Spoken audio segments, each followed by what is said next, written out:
नरसिंह जी अपने घर में बैठकर सत्संग कर रहे थे।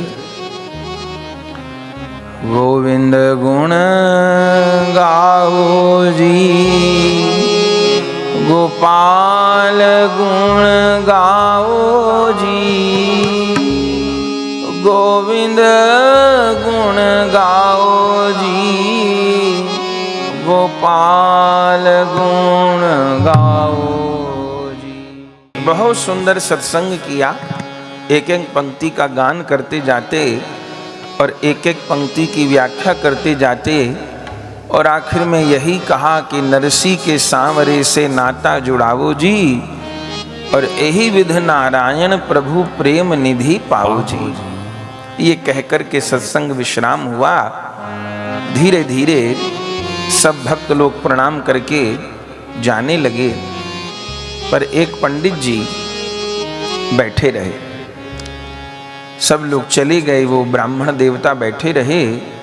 नरसिंह जी ने देखा, उनको लगा कि ये जूनागढ़ के तो नहीं हैं, रोज के सत्संगी नहीं हैं, कहीं बाहर से आए हैं। उनसे परिचय पूछा, महाराज आप कौन हैं? तब उन ब्राह्मण देवता ने बताया कि मैं बड़नगर से आया हूँ। बड़नगर में एक बहुत बड़े सेठ जिनका नाम मदन राय, ये पंडित जी उन सेठ के कुल पुरोहित थे और उन सेठ की इकलौती कन्या थी जिसका नाम था सुरसेना। वो मदन राय जो सेठ थे अपनी कन्या के विवाह के लिए बड़े दुखी थे, कहीं संबंध नहीं हो पा रहा था।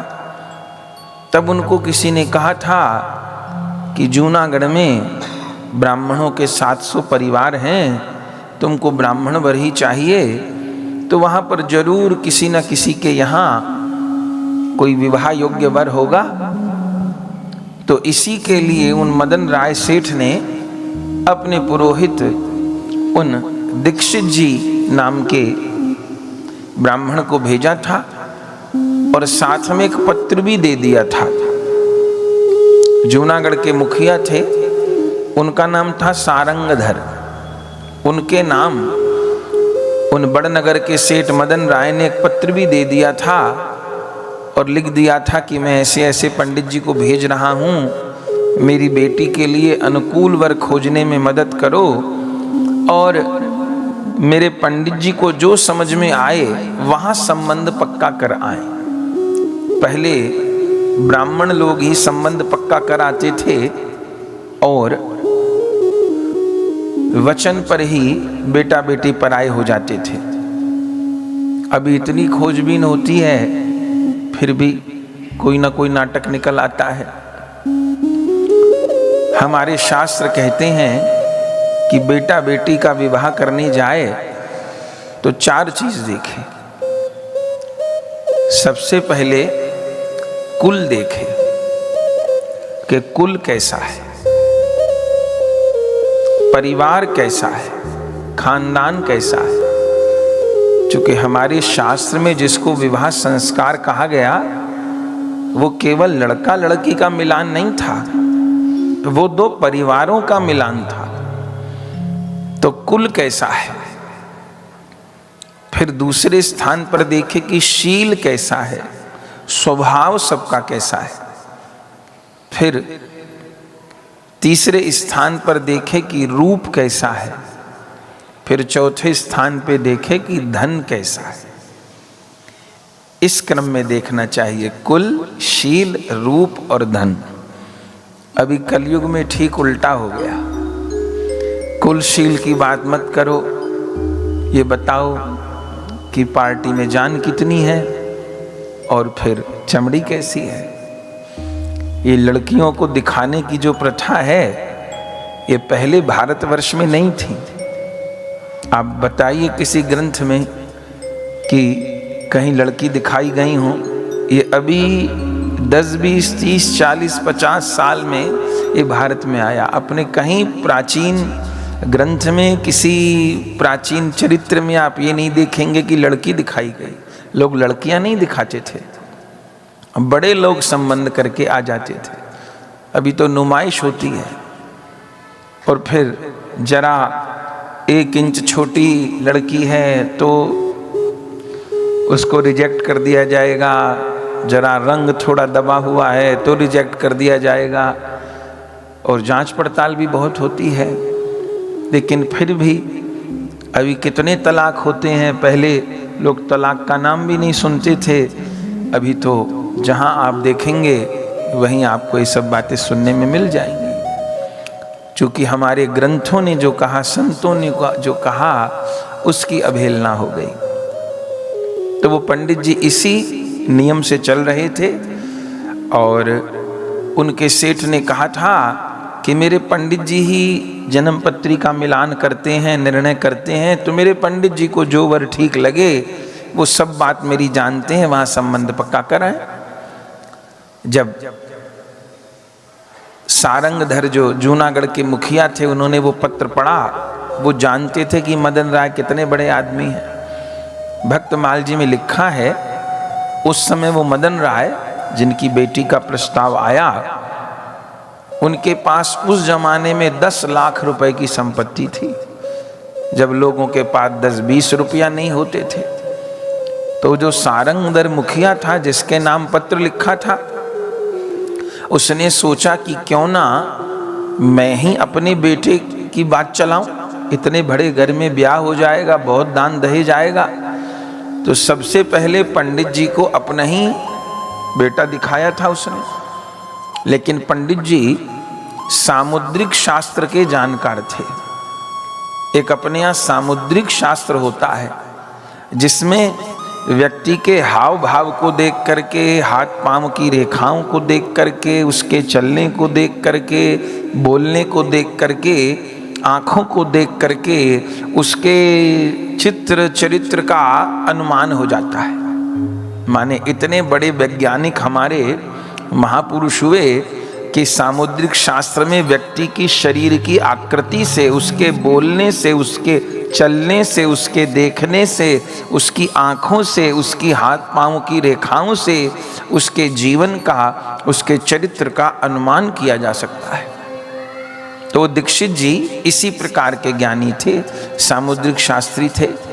तो सारंगधर ने सबसे पहले अपने बेटा दिखाया, लेकिन पंडित जी को देखते ही पता चल गया कि ये व्यसन करने वाला है और दुष्चरित्र है। बोले तो कुछ नहीं, बोले भैया कोई और दिखाओ। फिर कोई और दिखाया। अब वो इतने तेजस्वी ब्राह्मण थे कि उनको कुछ पूछना ही नहीं होता था, देख के ही वो जान लेते थे। करते करते पूरे नगर गांव के जितने भी वर थे दिखाए, पंडित जी को कोई भी समझ नहीं आया। किसी में कोई कमी, किसी में कोई कमी, किसी में कोई कमी। आखिर में तो परेशान हो गया सारंगधर। बोले कैसा पंडित है, इसको कोई समझ में ही नहीं आ रहा। ऐसा हरिश्चंद्र सर्वगुण संपन्न इसको कहाँ मिलेगा। चाहता वो यही था कि मेरे बेटे से संबंध हो जाए, इतने बड़े घर से रिश्ता आया है। आखिर में सताने के लिए, इस आशा से कि अब ऐसे घर इनको भेजेंगे कि आखिर में दुखी होके पंडित आएंगे और ये तो सोच के आए हैं कि भाई संबंध करके जाना ही है। यजमान ने कह दिया कि थोड़ी ऊपर नीचे बात भी हो, पर संबंध करके लौटना, मैं देख देख के परेशान हो गया हूँ। तो इतने वर दिखाए, इन्हीं में से कोई एक पक्का करना है इनको। तो अब ऐसी जगह पर इनको भेज दूं, ये कह करके आखिरी वर बचा है जो दुखी होकर मेरे ही बेटे से संबंध कर जाए। तो आखिर में सारंगधर ने कहा, पंडित जी आपको कैसा वर चाहिए, मुझे समझ में नहीं आया, वर कैसा ढूंढ रहे हो। तब उन्होंने कहा, देखो भैया, धन में कम हो तो चल जाएगा, रूप में कम हो तो चल जाएगा, लेकिन चरित्रहीन तो नहीं चलेगा, व्यसन करने वाला तो नहीं चलेगा, और कुल ठीक हो, माता पिता ठीक हो, घर के संस्कार ठीक हो, तो ऐसा मुझे चाहिए। सारंगधर ने कहा, तो ऐसा वर तो आपको एक ही जगह मिल सकता है। कौन? बोले वो हैं इस जूनागढ़ के नरसी मेहता। उनके यहाँ चले जाओ, तुम्हारी सारी अभिलाषा पूरी हो जाएंगी और उस नरसिंह मेहता का विवाह योग्य एक पुत्र भी है, जरूर तुम्हारी बात बन जाएगी। बोले तो आप हमको छोड़ आओ। बोले जाने की जरूरत नहीं है छोड़ के आने की, सीधे चले जाना। दरवाजे पर गाय बंधी होगी और घर के भीतर से करताल झांझ की आवाज आ रही होगी, राधा कृष्ण नाम की आवाज आ रही होगी। वही नरसिंह मेहता का घर है, वहां बेहिचक चले जाना। तो उपहास करने के लिए नरसिंह का भी उपहास हो और ये पंडित जी भी दुखी होकर के आ जाएं कि किस भिखारी के घर मुझे भेज दिया, इस आशा से दुष्टों ने नरसिंह जी के घर भेज दिया। और नरसिंह जी के घर पर जैसे ये पंडित जी पहुंचे तो अभी जो हमने कीर्तन के शब्द सुने, यही कीर्तन नरसिंह जी गा रहे थे। गोविंद गुण गावो जी, गोपाल गुण गावो जी, गोविंद गुण गावो जी, गोपाल गुण गावो जी। बड़ा सुंदर सत्संग हो रहा था। पंडित जी जाके बैठ गए, बहुत सारे लोग बैठे थे। पंडित जी को इतना आनंद आया सत्संग संकीर्तन में कि पंडित जी की तो पूरे दिन की थकान दूर हो गई। और इधर सत्संग पूरा हुआ। नरसिंह जी ने आखिरी पंक्ति पद की बोली थी, नरसिंह के सामरे से नाता जुड़ाऊ जी, एहिविद नारायण प्रभु प्रेम निधि पाऊ जी। इसी को सुन करके बैठे हुए थे पंडित जी। फिर बाद में नरसिंह जी मिले और पूछा, पंडित जी आप कहाँ से पधारे हैं? मैं आपके भोजन प्रसाद की व्यवस्था करूं, आपके रुकने की व्यवस्था करूं, मेरे लिए कोई सेवा हो, कोई विशेष उद्देश्य हो तो बताइए। पंडित जी ने कहा, क्या कहना, आपका सत्संग सुन के, कीर्तन सुन के मन प्रसन्न हो गया मेरा। बोले बहुत अच्छी बात, तो आपकी मैं क्या सेवा करूं, आप मुझे आज्ञा करिए। बोले अभी आप कीर्तन गा रहे थे ना, कीर्तन में आखिरी पंक्ति आपने गाई थी, नरसिंह के सामरे से नाता जुड़ावो जी, नरसिंह के सामरे से नाता जुड़ावो जी, एहि विध नारायण प्रभु प्रेम निधि पावो जी, एहि विध नारायण प्रभु प्रेम निधि पावो जी। तो मुझे भी कुछ ऐसा ही काम है, वो नरसिंह के सांवरे से नाता जुड़ाऊ जी, मैं नाता जुड़ाने के लिए आया। नरसिंह जी ने कहा, मैं समझा नहीं, भगवान से तो सबका ही नित्य नाता है, भूल गए हैं तो आप भगवान का भजन करिए। बोले महाराज ये बालक कौन आगे बैठा है? बोले ये मेरा पुत्र है, इसका नाम सामल दास है। उस समय 16 वर्ष की आयु थी नरसिंह जी के पुत्र की। पंडित जी ने कहा, मैं इसी पुत्र के साथ नाता जोड़ने के लिए आया हूँ। बोले मैं समझा नहीं। तब पंडित जी ने सारी बात खोल करके समझा दी कि ऐसे ऐसे मेरे सेठ हैं, उनकी कन्या है इकलौती सुरसेना, संबंध के लिए दुखी हो रहे हैं और मुझको ही भार छोड़ा है कि जो वर समझ में आए वहां संबंध कर आओ। मुझे तो पहली दृष्टि में आप भी समझ में आ गए और आपका ये पुत्र भी समझ में आ गया, और महाराज मैं संबंध करना चाहता। नरसिंह जी ने कहा, सो तो ठीक है, लेकिन जिनका आप नाम ले रहे हो वो तो बहुत धनवान व्यक्ति हैं और मैं तो बहुत सामान्य व्यक्ति हूँ। भोजन की व्यवस्था नहीं, सवेरे है तो शाम की खबर नहीं, शाम है तो सवेरे की खबर नहीं। दीक्षित जी ने कहा कि शास्त्र कहता है विवाह करने जाए तो कुल, शील, रूप और धन, इन 4 बातों को देखे तो कुल, शील, रूप 3 में तो कमी नहीं है, और धन की कोई कमी है तो मेरे सेठ के पास बहुत धन है, बहुत दान दहेज दे देगा, बात बन जाएगी। पर मुझे पसंद है और मेरा यजमान मेरी ही बात मान के चलता है, तो मेरी समझ में आपके पुत्र से बढ़िया वर मुझे कहीं प्राप्त नहीं होगा। पंडित जी तो झोले में ही नारियल और सिक्का लेके घूम रहे थे, जहां कहीं वर मिल जाए वहीं तिलक कर दो। नरसिंह जी रोकते रहे और महाराज तिलक ही कर दिया। पंडित जी ने तो सांबलदास और कहा महाराज मेरी ओर से तिलक हो गया, अब तो शुभ समय में आपको बारात लेकर के आना है। ग्रंथ में वर्णन है, विवाह का दिन भी निश्चित कर दिया, अक्षय तृतीया का विवाह का दिन भी निश्चित कर दिया। ऐसे ऐसे आपको बारात लेकर के आना है, अब मेरे सेठ की कन्या आपकी हो। नरसिंह जी तो देखते ही रहे, मन में सोच रहे थे क्या सांवरिया की इच्छा है। पंडित जी तो गए, माणिक गौरी आई, क्या हुआ? नरसिंह जी ने कहा तू कहती थी कि बेटे का विवाह कैसे होगा कैसे होगा, और प्रभु ने यहाँ घर बैठे ही संबंध जुड़वा दिया। अब इधर तो पंडित जी तिलक करके निकले, दुष्ट लोग बाटी देख रहे थे कि अभी पंडित जी आएंगे और कहेंगे दुखी होकर के कहाँ भिखारी के घर भेज दिया, तब हम कहेंगे कि अब हम में हमारे बेटों में से ही किसी वर्ग को चुन लो। लेकिन पंडित जी तो बड़े प्रसन्न होकर के आए। सारंगधर ने कहा क्या हुआ? पंडित जी ने कहा भैया तू पहले भेज देता नरसिंह जी के यहाँ, मुझे सवेरे से शाम हो गई घूमते घूमते, पर आखिर में भेजा, पर मन के बिल्कुल अनुरूप मुझे वर मिल गया। सुनते ही तो सारंगधर ने माथा पीट लिया। बोले किया क्या? बोले किया क्या, मैं तो नरसिंह के बेटे का तिलक कर आया। और ये कह करके पंडित जी तो राम राम करके बढ़ गए आगे। अब इन दुष्टों के तो काटे खून नहीं। ये क्या हुआ? हमने तो भेजा था कि नरसिंह का अपमान करके दुखी होके लौटेंगे, उल्टा काम हो गया। तभी फिर इन दुष्टों ने मंत्रणा करी। बोले कोई बात नहीं, ये पंडित तिलक कर गए तो क्या हुआ, ये पंडित जब तक पहुंचे बड़नगर उससे पहले हमारा पत्र पहुंचेगा बड़नगर, और हम उस मदन राय को लिख देंगे कि तुम्हारे इस पंडित ने, इन्होंने नरसिंह जी का नाम रखा था तालकूटा, नरसिंह तो कहते ही नहीं थे, ये तुम्हारे पंडित ने तालकूटा भिखमंगे के घर पे तुम्हारी बेटी का संबंध कर दिया। अब तो और आनंद आएगा, क्योंकि एक बार नरसिंह के बेटे का संबंध हो गया फिर टूटेगा।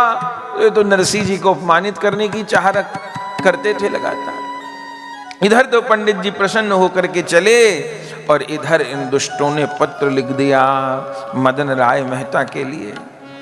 और जैसे मदन राय मेहता के हाथ में पत्र आया, सारंगधर का, सब गणमान्य लोगों के हस्ताक्षर थे उसके ऊपर, कि ऐसे ऐसे तुम्हारे पंडित और किसी एकदम निर्धन के घर, नरसिंह के घर पे तुम्हारी बेटी का संबंध कर गया। अब तो मदन राय मेहता बड़े दुखी हो गए, और पीछे पंडित जी बड़े प्रसन्न होकर के लौटे। और जैसे मदन राय से मिले, कहा सेठ ऐसी जगह संबंध तेरी बेटी का करके आया हूं, तेरी 7 पीढ़ियां तर जाएंगी, ऐसे के घर में तेरी बेटी का संबंध करके आया। अब मदन राय मेहता तो गुस्से में लाल पीला हुआ बैठा था, और उसी समय उसने पत्र दिखाया, मेरी 7 पीढ़ी का उद्धार नहीं होगा, मेरी बेटी का जीवन खराब हो जाएगा, ऐसी जगह तुम संबंध करके आए हो। और उस समय मदन राय मेहता जाने क्या क्या बोलने लग गया। पंडित जी ने बहुत समझाया, अरे कुल अद्भुत है, शील अद्भुत है, रूप अद्भुत है, धन की कमी है, तुम इतने धनवान हो, दान दहेज दे देना, ऐसा वर नहीं मिलेगा। लेकिन मदन राय मेहता तो पागल हो गया। आखिर में कहा कि जो आप तिलक करके आए हो तिलक लौटाल के आओ, वापस करके आओ, संबंध तोड़ के आओ, अपनी बेटी कुंवारी रखना मंजूर, ऐसे भिखारी के घर अपनी बेटी में नहीं ब्याहूंगा। पंडित जी भी ताव में आ गए।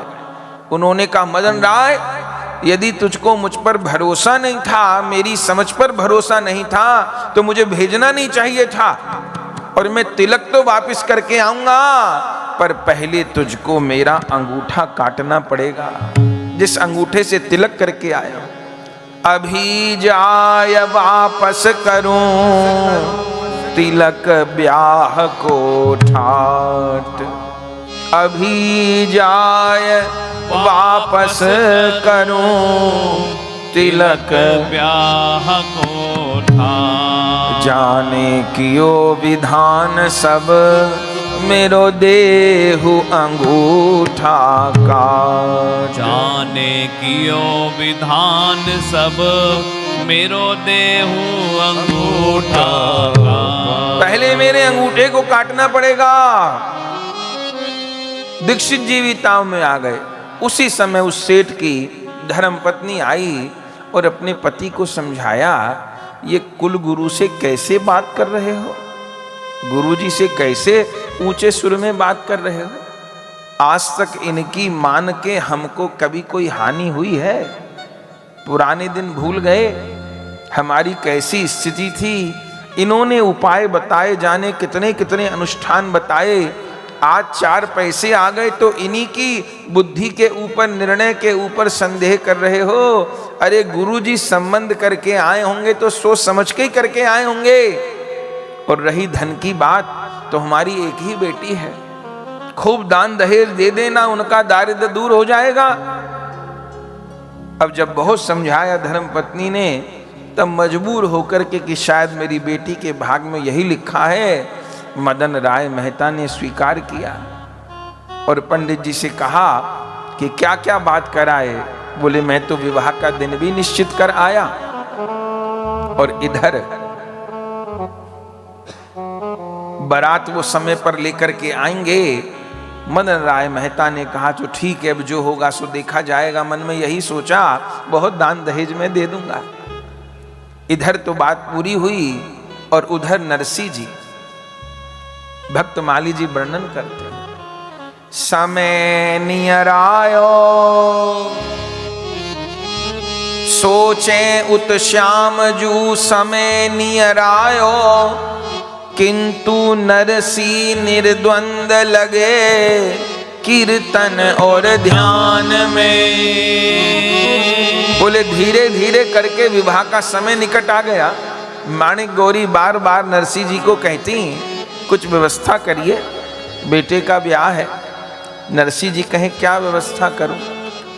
बोले सबके लिए एक एक जोड़ी नए वस्त्र तो पहनने के लिए होने चाहिए, बहू को देने के लिए भी कपड़े होने चाहिए, आभूषण होने चाहिए, कुछ मिठाई घर में, कुछ तो तैयारी होगी ब्याह की। नरसी जी कहें कि मेरे पास तो कोई तैयारी नहीं, मेरे धन तो ये झांझ करताल हैं और मेरे सेठ तो सांवरियां हैं, मेरे पास कोई तैयारी नहीं। माणिक गौरी बार बार कहती हैं कोई तो व्यवस्था करो। नरसी जी कहते हैं मेरी व्यवस्था तो केवल हरिनाम है, दूसरी मेरी कोई व्यवस्था नहीं है। जिन ठाकुर जी ने संबंध जुड़वाया है वही व्यवस्था करेंगे। माणिक गौरी बार बार दुखी हो रही, चिंता कर रही। नरसी जी समझाते, पर पत्नी माणिक गौरी को उतना धीरज नहीं होता। आस पड़ोस मोहल्ले में गई, कोई सहायता करने को तैयार नहीं। धीरे धीरे विवाह का समय नजदीक आने लगा। आस पड़ोस की स्त्रियों से जाकर के कहा कि चलो मेरे घर पर, मुझे बताओ बेटे के विवाह में कौन कौन मंगल विधान होते हैं, क्या रीति रिवाज होती है। मैंने तो कभी बेटा ब्याया नहीं, मुझे पता नहीं। मंगल गीत गाए जाते हैं, देवताओं की स्थापना होती है, मुझे रीति रिवाज बताओ। लेकिन आस पड़ोस की औरतें आने को तैयार नहीं हुई। अरे माणिक गौरी तेरे यहाँ कौन जाए, तेरी तो औकात किसी को एक बताशा खिलाने की नहीं है, कौन तेरे यहाँ आएगा, क्या तेरे यहाँ व्यवस्था होगी, तेरे यहाँ कुछ है ही नहीं। आखिर दुखी होकर के माणिक गौरी आ गई। नरसी जी ने कहा देवी क्या हुआ? बोले मेरे घर में कोई मंगल गीत भी आकर के गाने को तैयार नहीं है। नरसी जी ने कहा बावरी, हमारा सबसे बड़ा मंगल गीत तो हरि का नाम है, और कौन सा गीत अपने को गाना है। माणिक गौरी को बिठा लिया और नरसी जी हरिनाम संकीर्तन करने लगे। धीरे धीरे करके समय बीता। ब्याह की तिथि में केवल 2 दिन बाकी रह गए। घर में कोई व्यवस्था नहीं, कैसे बारात जाएगी, कैसे बेटे का ब्याह होगा। नरसी तो निश्चिंत। बोले नरसी जी को तो चिंता नहीं हुई, पर सांवरिया को चिंता हो गई। भक्त माली जी ने वर्णन की, सोचे उत श्याम जू समय नियर आयो किंतु नरसी निर्द्वंद लगे, कीर्तन और ध्यान में। रुकमणी के संग प्रभु आए द्वारिका के धीश। रुकमणी के संग प्रभु आए द्वारिका के धीश। परिकर समेत लगे ब्याह के विधान में। परिकर समेत लगे ब्याह के विधान में। दुल्हा श्रृंगार बंधु बांधव ज्यों नारगी। दुल्हा श्रृंगार बंधु बांधव ज्यों नारगी। भूषण बसन दान मान खान पान में। भूषण बसन दान पान खान पान में। वैभव विस्तार देख चकित पड़ोसी जन। वैभव विस्तार देख चकित पड़ोसी जन। कहाँ ते निकार रयो भर्यो कौन खान में। कहाँ ते निकाल रयो पर्यो कौन खान में। बोले नरसी निर्द्वंद लगे कीर्तन और ध्यान में। नरसी जी तो कीर्तन में डूबे हैं और ठाकुर जी पर पुकार पहुंची। उसी समय ठाकुर जी चलने को तैयार। औचक करुण पुकार सुनी चौंक उठे रण छोर। पुनि पुनि पूछे रुक्मणी पर्यो कौन पै जोर। परो कौन पै जोर नाथ औचक अकुलाने। कौन भक्त पर भीर कौन विद धीर धराने। धीर धीरीन अधीर भये यह अचरज अति घोर। पुनि पुनि पूछे रुक्मणी परो कौन पै जोर। रुक्मणी जी ने कहा प्रभु आप कैसे अधीर हो रहे हो। भगवान ने कहा देवी रुक्मणी ऐसे ऐसे नरसी के पुत्र का विवाह निकट आ गया है और नरसी के यहाँ कोई व्यवस्था नहीं है, तो अब क्या करना होगा। बोले मुझको जाकर के सब विवाह की व्यवस्था देखनी होगी। श्री रुक्मणी जी ने कहा प्रभु और लीलाओं में आप अकेले चले गए, बात बनाए, पर यहाँ अकेले जाकर के काम नहीं चलेगा। विवाह में तो स्त्री के बिना व्यवस्था होगी नहीं, तो इस बार मुझको भी संग लेकर के जाइए। प्रभु ने रुक्मणी जी को कहा तो आप भी चलिए। और जैसे श्री रुक्मणी जी और कितने कितने सेवक, कितने आभूषण, कितनी सामग्री, कितने वस्त्र को लेकर के भगवान चले, श्री नरसिंह जी द्वार पर बैठे थे और ज्यों देखा सामरिया है सेठ मारी राधा जू सेठानी। दूर से जो दर्शन किया श्री कृष्ण रुक्मणी जी का आते हुए, आह दूर से देखा बलिहार हो गए। श्री कृष्ण रुक्मणी जी के साथ सेठ सेठानी के रूप में पधारे श्री नरसिंह जी का काम बनाने। दूर से नरसिंह जी ने देखा और दूर से अपने प्रभु को देख करके पहचान गए और करताल लेकर के नरसिंह जी तो नाचने लगे।